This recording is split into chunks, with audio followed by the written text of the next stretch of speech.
Welcome everyone to the Retouching project.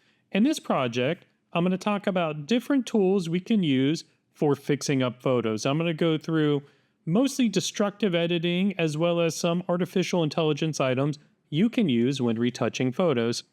So, getting started, I have a picture here, and this is a panorama image, and it is from the Library of Congress, and I'll put a link to it in the video. And we're going to start editing this picture. So, first things first, we're going to start out. We're going to use one of the cropping tools to crop this. So over here on our left, we can hit crop. And I want you to understand, how do you crop to a ratio? So we can crop to two different items, a ratio or width, height, and resolution. So let's talk about cropping to a ratio.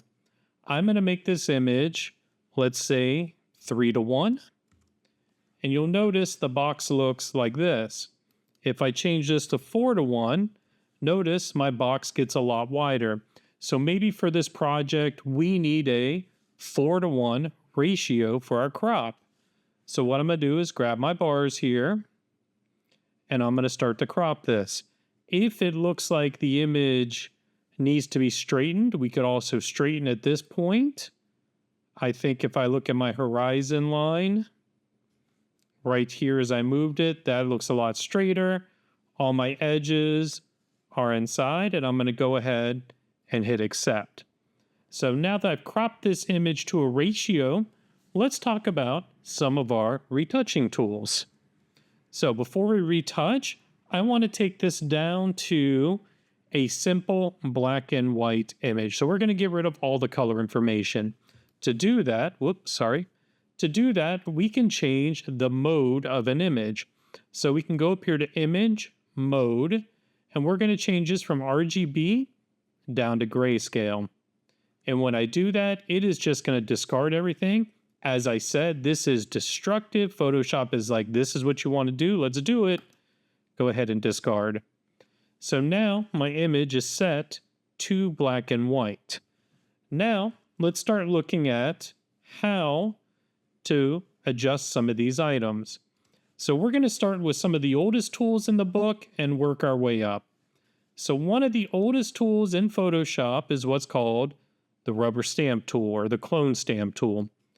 You can choose a clone stamp tool, and what it is, let's make my brush a little bit bigger so you can see it. There you go.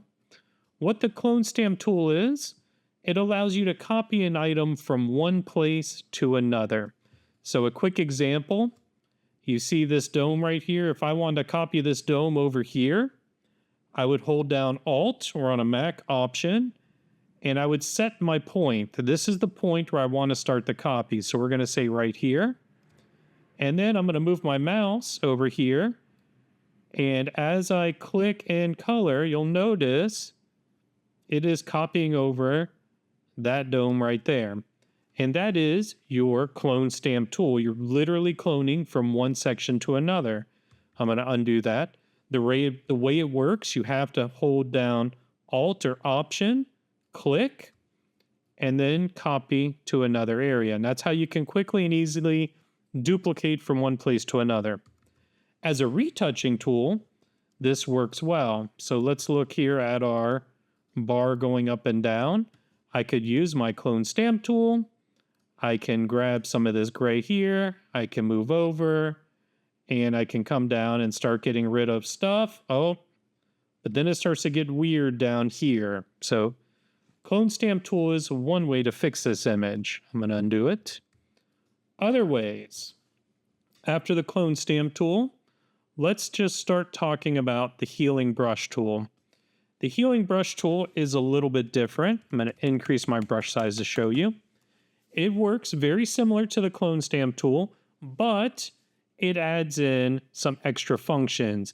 It looks at the pixels from the area and it copies the texture, the lighting, and different things like that. So what we're going to do with the clone stamp tool, this tool, we'll try copying this back over here. And you'll notice it's trying to put it in and read the other points there.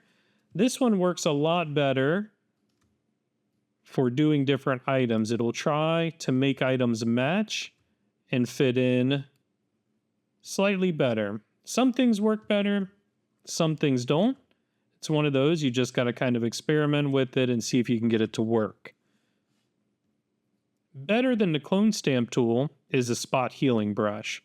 The spot healing brush is definitely one of my favorites. Let's zoom in on our picture here. And you see all these speckles of dust. This is where this spot healing brush really comes into play. You can just run around, click in on your little speckles of dust. It'll start getting rid of them. Control minus, I can zoom out a little, and I can work my way around this image real quick. It will do bigger areas. So if you make your brush bigger, and I'm hitting my bracket key, it will work on some areas. You can try these and see how it works, and it does kind of work. Maybe not perfect, but pretty close. So the spot healing brush is another tool we can use. Whoops, cancel. Next tool in the list, this is one of our newer tools. This is called the remove tool, and the remove tool uses AI to help figure items out. And with this tool, you kind of brush around the item you're looking to move. So I'm looking to remove this line. I'm just going to go around it real rough, let it select, and this tool is going to look at it, and it's going to try to do its best to get rid of that. And it is pretty good on this attempt. You can kind of see where things are definitely going to get a little weird. It copied over some weird buildings. Let me undo. So it's definitely not perfect. Here we can use what's called the history panel. We can undo and redo. So that's what it gave us. Step back. So again, it's using the power of AI. It's just trying to make it up. For some people, this might work. For others, it is not an accurate representation. If I was talking about this building, it stole my building, and I'd be a little upset about that. But one of the things about retouching, you just got to try to do your best. You're making up things that don't exist or have been lost in history. And we're going to try to make it work. The secret to this image, if I was trying to retouch it, I would actually, there is a space between the photos. If you really look at them, I would try to move the photo over or stretch it out a little bit. Let's go around him real quick. I'm using what's called the polygonal lasso tool. I made a quick selection, and then I can move my image over a little bit, and you'll notice they fit together a lot better. Whoops, we can hide extras, and you notice it almost fits perfectly right about there. And so that was actually a quick, easy way to fix this image. Some of the other images aren't that easy, but you got to look at them. You got to try to figure out how do they work. So in review, the different tools. We have the first one. Oops, don't need my notes. The first one we went over was the clone stamp tool, where you actually define a place with the Alt key and go over it and brush on that place. The next tool we used was the healing brush tool, the spot healing brush tool, and the remove tool. And using all of those, you'll be able to fix your image up.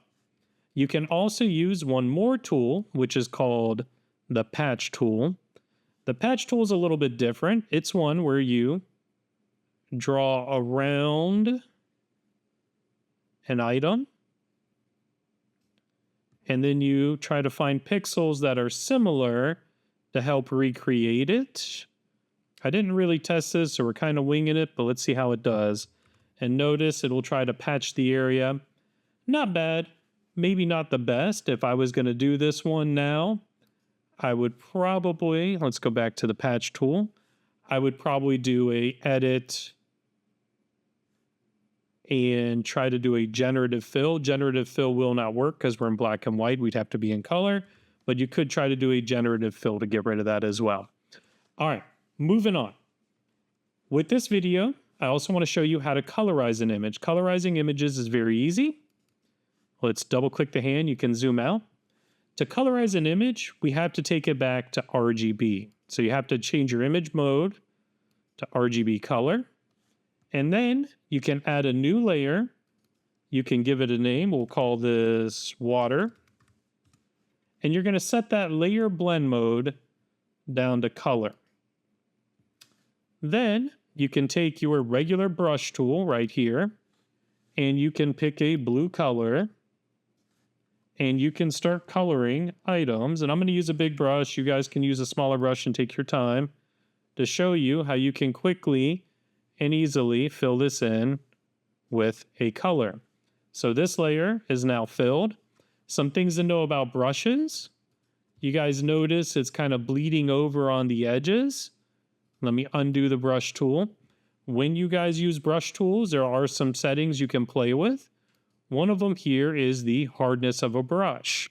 Is it going to have a hard edge? And notice the hard edge does not have the soft edges. If you bring that hardness down, you get something very different. We call it feathering, where the edge, see how the blue comes out of the line? So up to you how you want to color it, but have some fun. Make different layers. I would go ahead and I would color up this whole bottom piece. Let's use the round brush here. There we go, hard round brush. I expect you guys take more time than this, but just to give you an idea. Maybe I would color up the whole bottom. Maybe I'd color the sky. After you've colored it up, you could also adjust this layer. You could go to Image, Adjustments, and you could do Hue Saturation. And here, the hue, we can shift the blue, so I could take it to a darker blue. You could pull the saturation down if it has a little too much color. You can also make it lighter or darker, and you're going to notice it's going to change how it goes, how it interacts with the pixels. So to me, that water looks a little bit better. And then you can make more layers on top of it. When you're done, you're going to go ahead and save a Photoshop file, save as, put it right here, save it as a Photoshop document, give it your title. And then for submitting projects, I would tell you, submit them in JPEGs, the easiest way. Save a copy. Tell that copy to be JPEG and go ahead and hit save. And you can give it, the options are fine, hit OK. And we've just made a final JPEG ready for submittal. Now, the second part of this, we're going to crop him. Instead of using a ratio, we're going to do the width, height, resolution. We're going to make him 5 by 7, and I'm going to do 300 pixels per inch. And if you hold Alt, you can do it from the middle. And I'm going to decide where I want to crop him. Maybe I just want a heads and shoulders. So this right here is set to the right size that I want. And then I could come in and start using some of my tools to make this look better. We've gone through all the tools, and you'd have to kind of play with it and see how it works. One of the main things I want to show you here, actually two, sometimes on these portraits, you got to make sure that we're at 8 bits a channel. These, when I'm downloading them, we're actually at 16 bits a channel, which severely limits a lot of your tools. Notice a lot of things are grayed out. So you want to go to your image mode, take it down to 8 bits. You also want to take your mode and change it to RGB color. And now this image is ready to be worked on and colorized. The next step on this, after you do your edits, you make it look good, I want you to experiment with what are called neural filters to colorize this. So we can leverage the power of AI. So go to Filter, Neural Filters. And you'll notice we have a bunch of different ones here. We're going to experiment with the one called colorize. If you go ahead and check it, it's going to process and look at it. And there you go. It has made an auto color image, and the AI has looked at it and said, well, this is probably what it looked like. And when you guys are ready, you can tell it to output to a new layer and click OK. And it will redo your image as a whole new layer. And the reason why I show you this is sometimes your colors get a little weird. Like, why is this brown? Why is this the weird purple color? You could take this layer you did and you could erase from this layer. Again, destructive. But if I grab my eraser tool, I can go back to that black and white jacket. Do it a little bit bigger. I'm going to do it sloppy just to give you an example here. But there you go. I could go back to a plain black jacket, and then I could make a new layer, set it to color, and I could try a different color. Maybe this was a rich brown jacket. Let's try that. So maybe I want to do a brown jacket with him. And again, you can use your, after you color it, you could do your adjustments, hue saturation. Maybe I want a little less color. I want it to be a little darker. And that to me is a nice muted brownish color. If it's still too much, you could also play with your layer opacity to bring it down. Same thing with your colors here. You could play with your opacity if you think it's just a little too much, bring it down. And that to me is looking like a better photo, slightly muted, but still attractive. Obviously, try to fix the water stains and all that. This is what a wet negative would look like. So, real easy, running through just different retouching methods. You have to use them all together and really just do your best. I know these are difficult, but they are kind of fun to do. So, I hope this helps you.